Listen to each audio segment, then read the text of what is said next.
Welcome to the Empowered Wife podcast, where it's all about fixing your relationship without your man's conscious effort so that you feel desired, taken care of, and special, even if your relationship feels completely hopeless. I'm Laura Doyle, and today I'm sharing how to cope when he's mentally ill. Twice a year, we host a free Adored Wife Challenge where we all experiment with applying the 6 intimacy skills together every day for 5 days. I interviewed my guest, Virginia, as part of our challenge, and she has such a powerful transformation in her marriage that I knew I wanted you, dear podcast listener, to hear what she did to make her marriage last and thrive. So, we asked her permission, and Virginia agreed to let me share it with you. She's going to reveal what she did so you can do the same things to make your marriage last and thrive also. And then I'll be giving out the Worst Relationship Advice of the Week award, which one of my students shared that she got from a marriage counselor, but it only made her cry even harder. All of that is coming up. But first, let's talk about how to cope when he's mentally ill. Let's say that you get a diagnosis for your husband. So you finally know what's wrong with him. Now what? Well, let's set that aside for just a minute and imagine that the problems in your marriage are not because of your husband having a mental illness. No, imagine that the source of your unhappiness is just definitely not that your husband has attention deficit disorder or obsessive compulsive disorder or narcissistic personality disorder.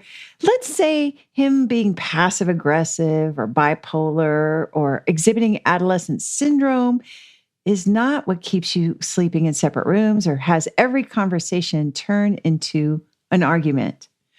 Suppose we could just rule that out, that treating such an illness would get you closer to feeling connected and feeling desired, feeling cherished. Imagine that it's all just a big distraction from the real issue, which just might be something completely unexpected, like it was in my hurting, lonely marriage. Let's suppose those diagnoses are a gigantic temptation to focus on your husband's faults instead of focusing on the things that you could change, the things that would really lead to having his face light up when you come home and him chasing you into the bedroom. Now you're looking at things through the lens of my experience and the experience of thousands of clients who say it was theirs too. But we could only see it in retrospect after we practiced the 6 intimacy skills along with the connection framework and started respecting our husbands and replenishing ourselves. Now, from this vantage point, it seems completely obvious that focusing on mental illnesses was no help at all. You might be listening to this podcast so you can be supportive and know how you can best help him with his disorder or his deficit. For me, the answer was to ignore it. Really. Today, it's as if my husband never had a deficit disorder, even though he was diagnosed and medicated for an incurable one years ago.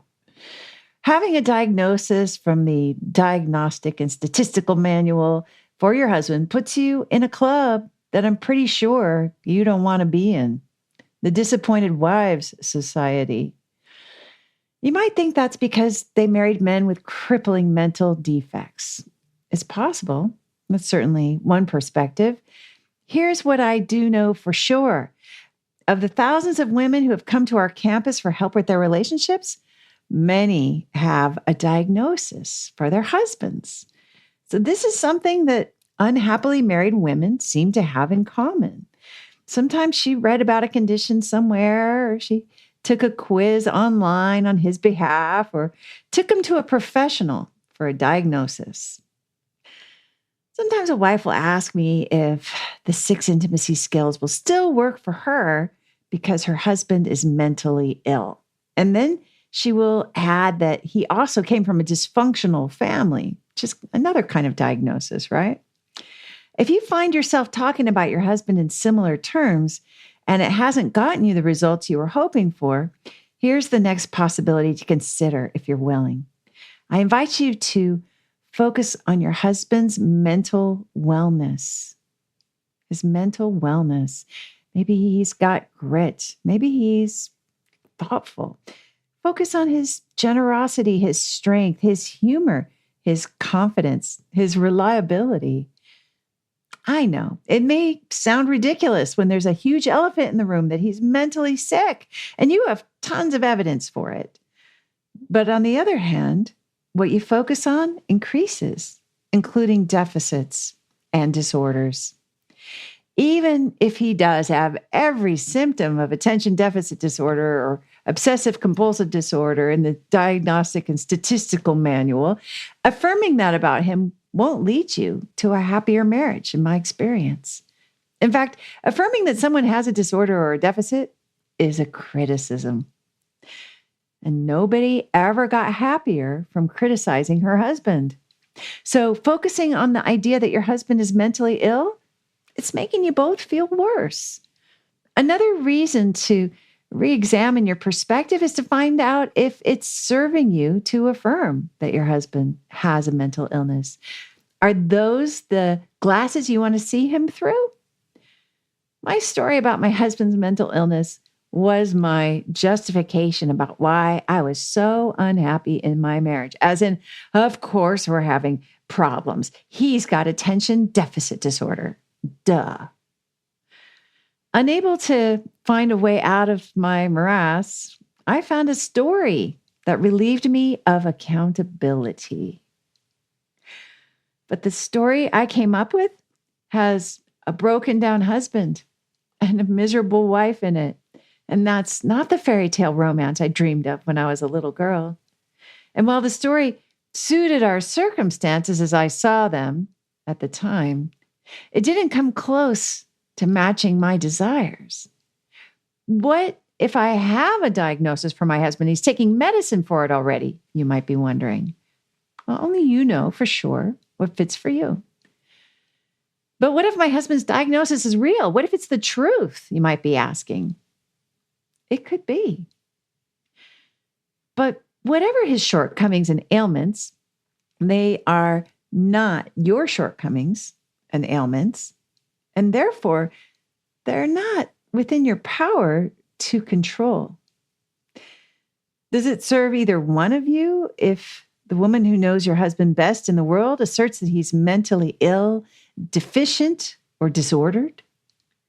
Since you're the expert on your own life, only you know the answer. But if letting go of a diagnosis for your husband feels as difficult as parting with a precious family heirloom, ask yourself what it is that has you so attached. Yes, the diagnoses probably provided some insights. They can be fascinating, kind of seductive. But what difference has it made to have that insight? Does it make him a different guy than the one you married? Are you telling yourself that you wouldn't have married him had you known about the diagnoses like I used to tell myself? Because you were probably pretty excited to marry him at the time, and he was the same quirky guy. Whatever you decide, I know from my own experience that focusing on his illness is still a distraction from my own power to change my attitude, to change my approach.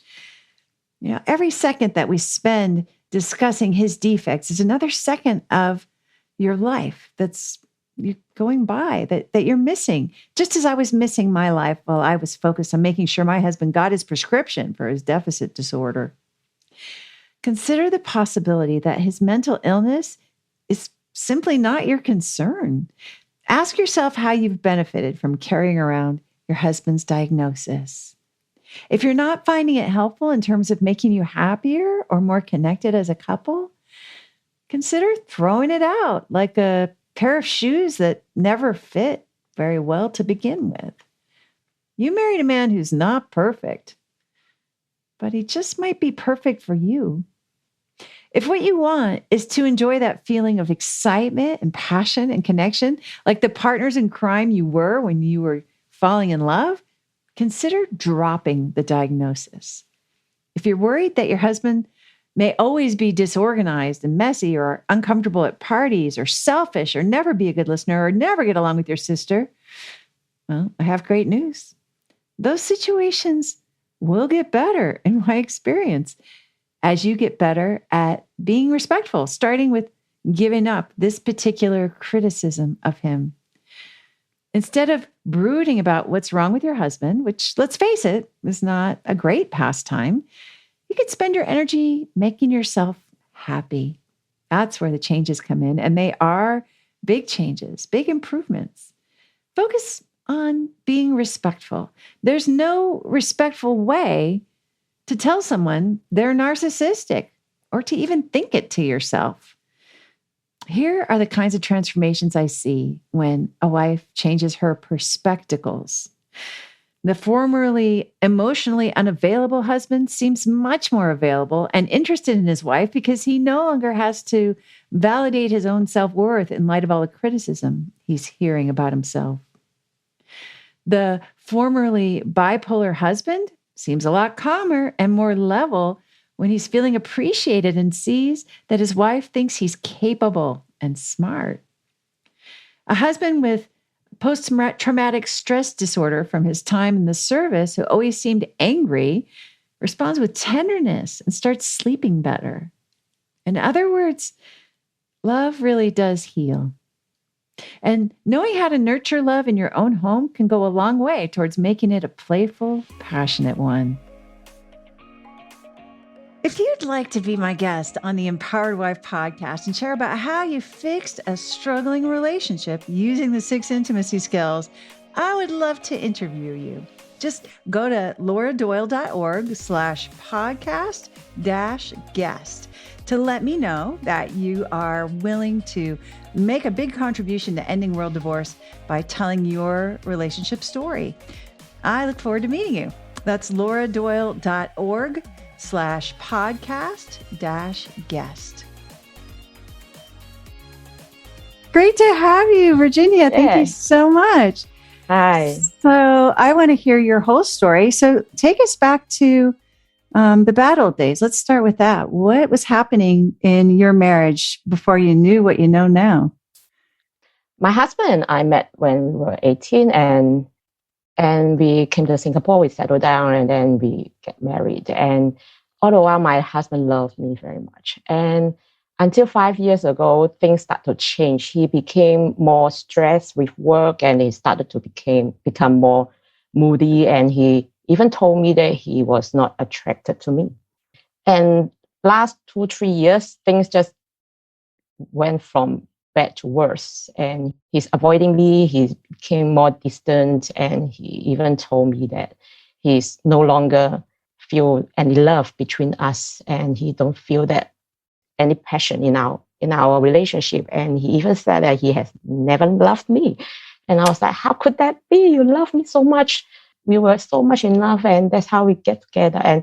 And yeah, things just become very, very different. And he stonewall me sometimes, and he avoid me touching him. He just, I just don't know what to do. And I was lost. I was very lost.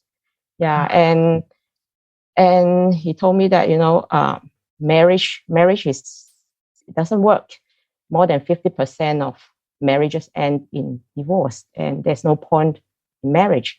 And my whole world was being turned upside down. I don't know what he's talking about. And yeah, I felt very helpless. And we did go counseling. We went couple counseling, and I just find that in every counseling session, we ended up in the same dance. We ended up in the same script. He told me that he's no longer feel the passion between us. He is sexually frustrated. He's unfulfilled. He can't see any future with me. And I'll respond by crying. And the therapist will ask me, why do you cry? What happened? Then I will say, oh, I felt sad. I felt angry. I felt hopeless. And I realized that every session that we went, we ended up in the same script, the same dance.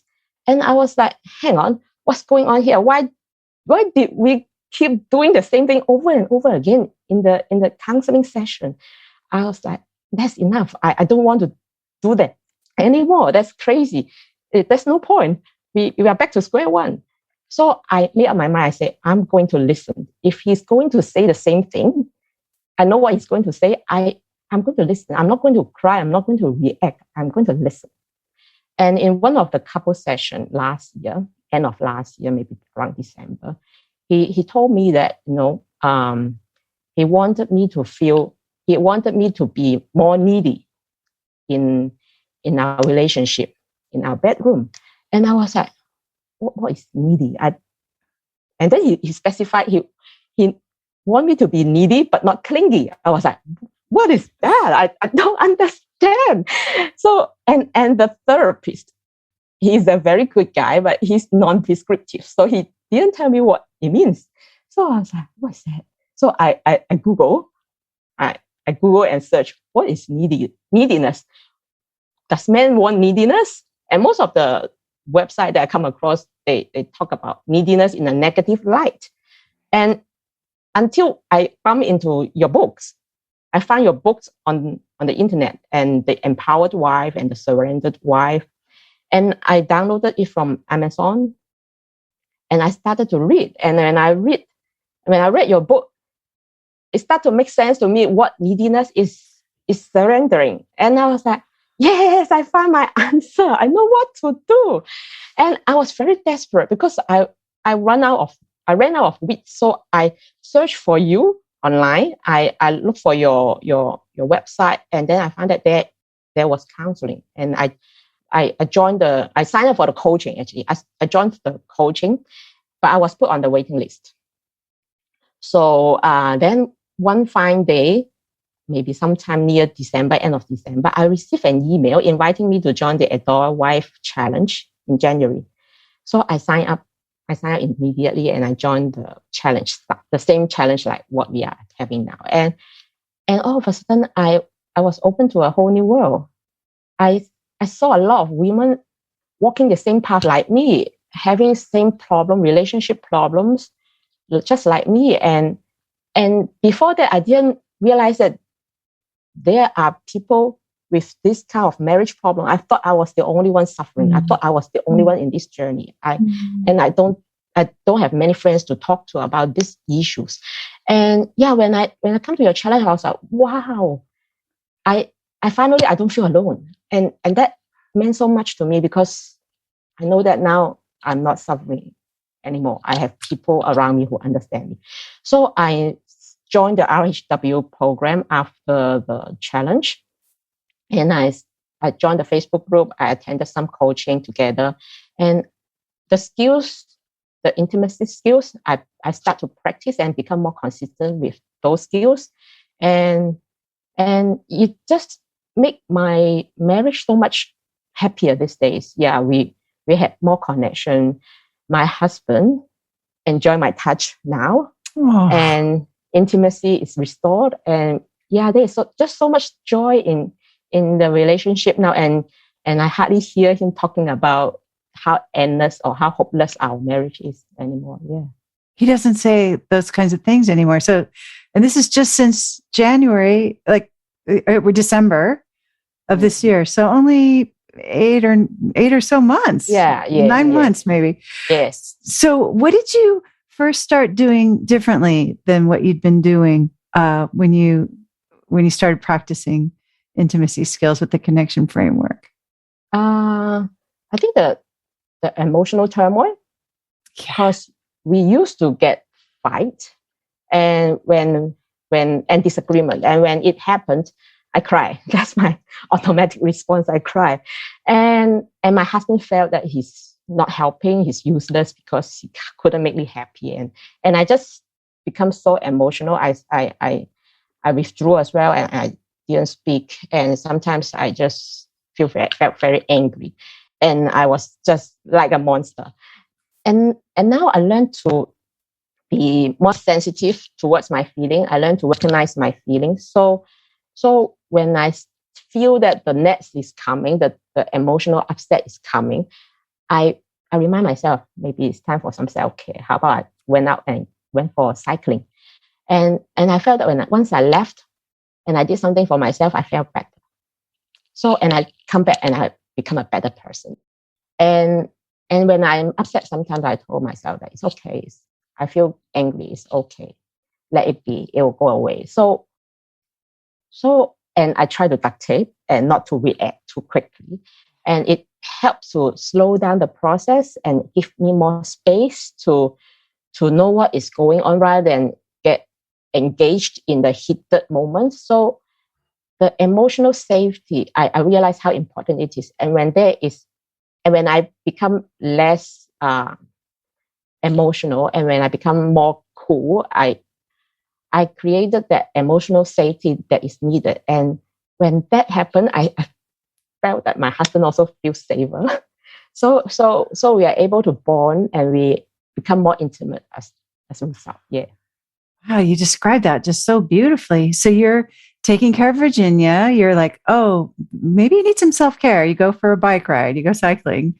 And then because you're not reacting, so you feel safer. And then he feels safer also because, and it turns out he was feeling discouraged that you were so unhappy when you were having, and it turns out it was needless emotional turmoil, it sounds like, but you didn't know that at the time, right? You just thought you were upset, you were hurt, you were sad.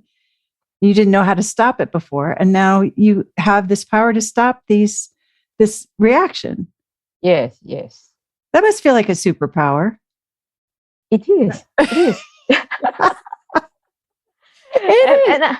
And I'm realizing that surrendering is not giving up my power. Surrendering is giving me power. Yes. Yeah. It's so counterintuitive, right? It's like opposite world. But, and so this has helped to restore your dignity. I bet. Yes. And so the conversations between you and your husband, they're more calm, probably. Yeah. And then, okay, so you were doing self-care and you're using duct tape and it sounds like you were asking yourself how you felt and giving yourself what you wanted. And this made a big difference.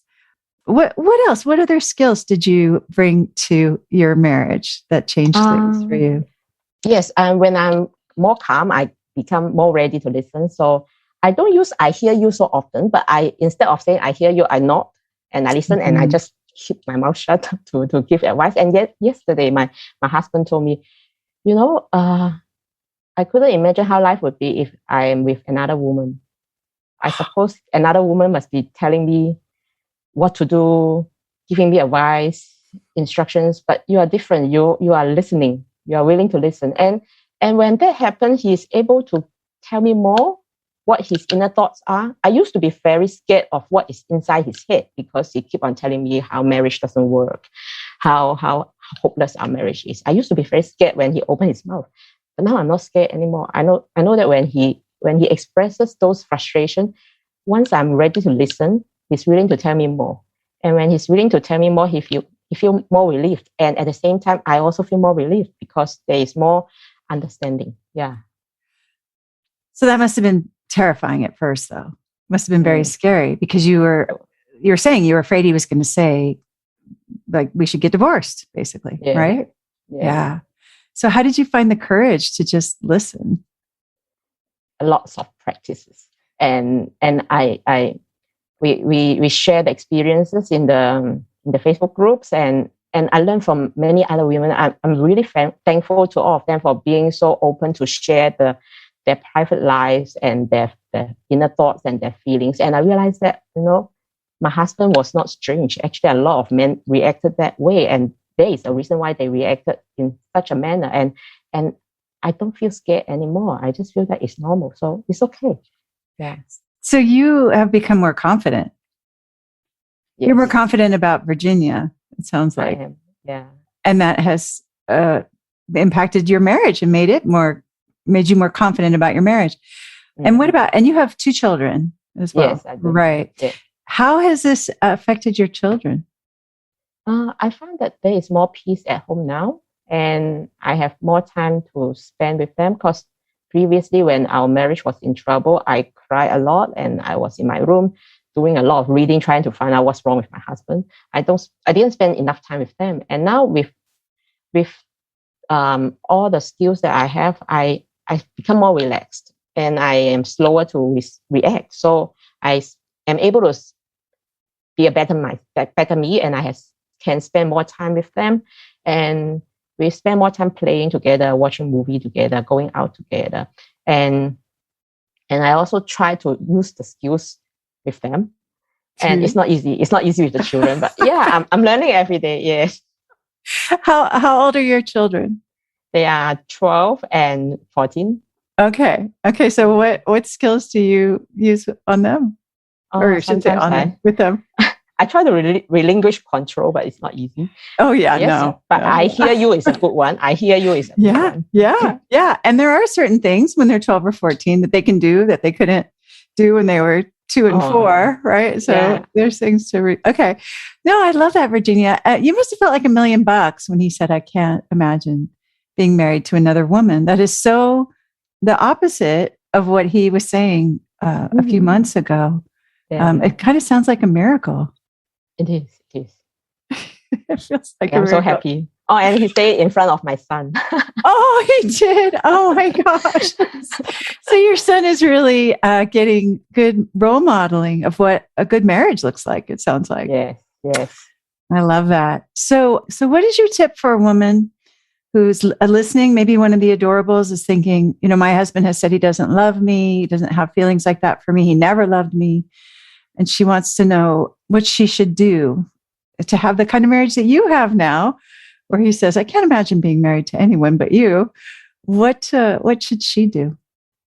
I would suggest to start to love yourself, honor yourself. You are the most important person in your life. And the only person whom you can change is you yourself. So work on your own journey, focus on yourself. And when you start to change, you realize that the universe around you starts shifting. So we only need to take one small positive step, one day at a time. And no matter how life turns out to be, we will still end up in a positive destination. So don't be afraid. You are not alone. And we are all here walking this journey together with you. Oh, beautiful. That is very well said. I feel I have chills from hearing that. So, and tell us a little more about what your marriage is like now, like on a day-to-day basis. Well, nowadays we are in this COVID pandemic, so he starts to work from home. So actually there are more conflicts because he stays home most of the time. So I realized that the skills comes very handy. I say, okay, self-care.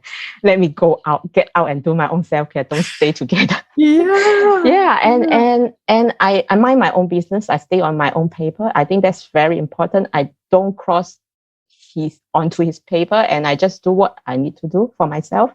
And when I realized that I step onto his paper, I am quick to apologize. I learned to apologize. I think this is very important. And he appreciates that because previously I don't apologize. And now when I realized that I step on his paper, I apologize quickly. And like there was one few days ago, I was doing something and I just told him, oh, don't be upset. Then he said, why are you telling me that? I realized that I was on his paper and I said, oh, I'm sorry. I shouldn't say that I'm sorry. Yeah.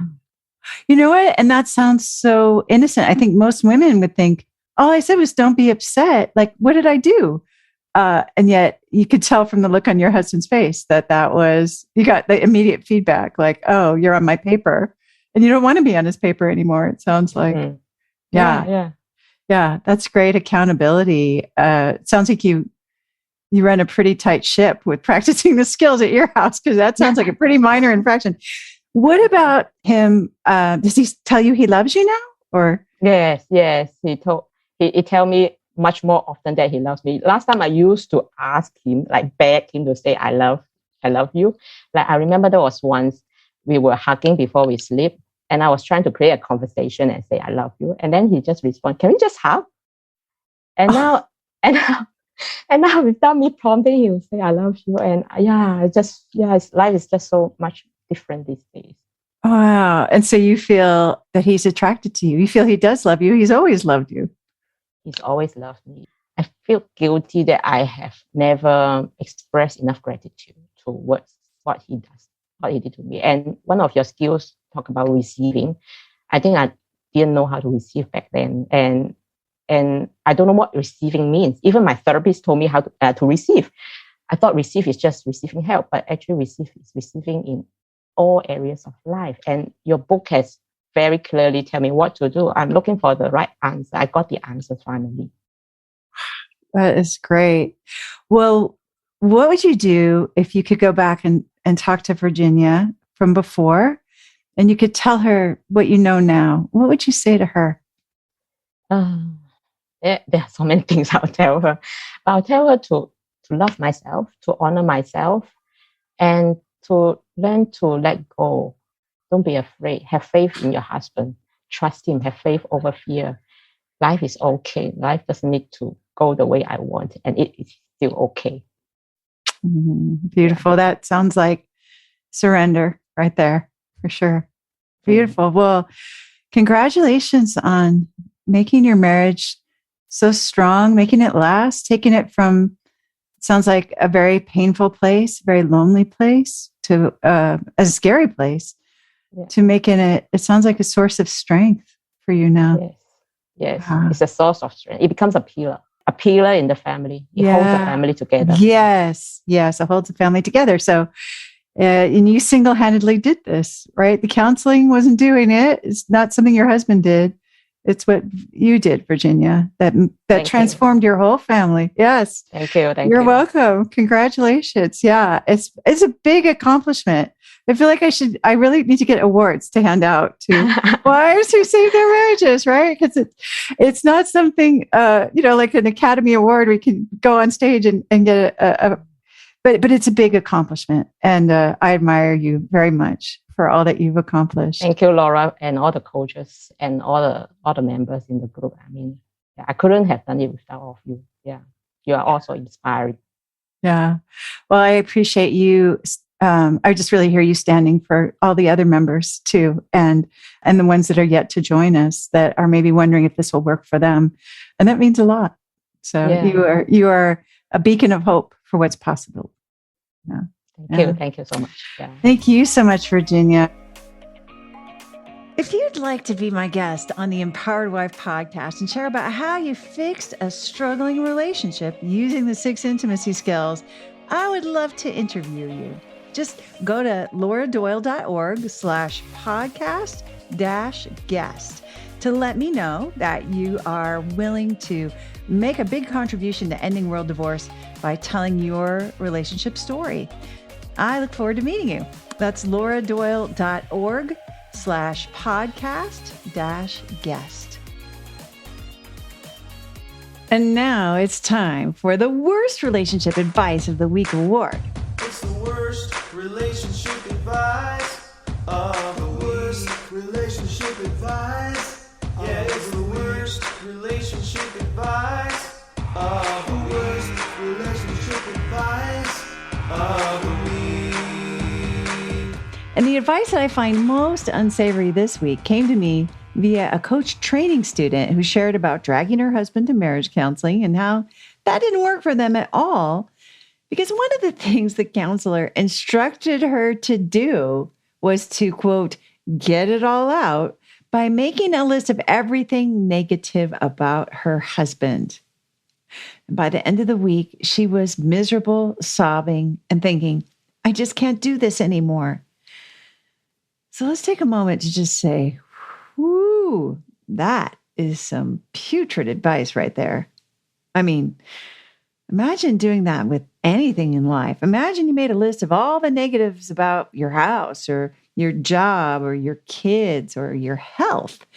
It's like a reverse gratitude list, right? So what kind of experience are you going to have from a focus like that? Not a pleasant one, not a hopeful one, obviously. I'm shuddering in horror just thinking about this because a fundamental truth that I've found to be so life-changing is that what I focus on increases. I can focus on everything that's wrong, or I can focus on everything that's right. It's always up to me. And when I decide to count my blessings, those blessings seem to multiply until it's downright embarrassing how many blessings I have everywhere I look. when I focus on all the ways my husband delights me and takes care of me and makes me laugh and kills scary bugs and scratches my back and makes my tea every morning, I realize I have it so good I can hardly stand it. But if I focused on the negative things about my mere mortal husband, I'm sure I could find them and see those everywhere I look. It reminds me of Francis O. Walsh saying, "Some people find fault like it was buried treasure." I'm not going to do that because I'm not a masochist. The relationship coach trainee who was sharing her marriage story with the class has since found a much better way of creating the transformation in her marriage that she had been craving, including making a long list of gratitudes for her husband. She now glows and smiles when she talks about her 32-year marriage. And for that reason, the advice to get it all out and make a list of everything negative about your husband is the very, very, very worst relationship advice I've heard all week. Listen and subscribe to the Empowered Wife podcast.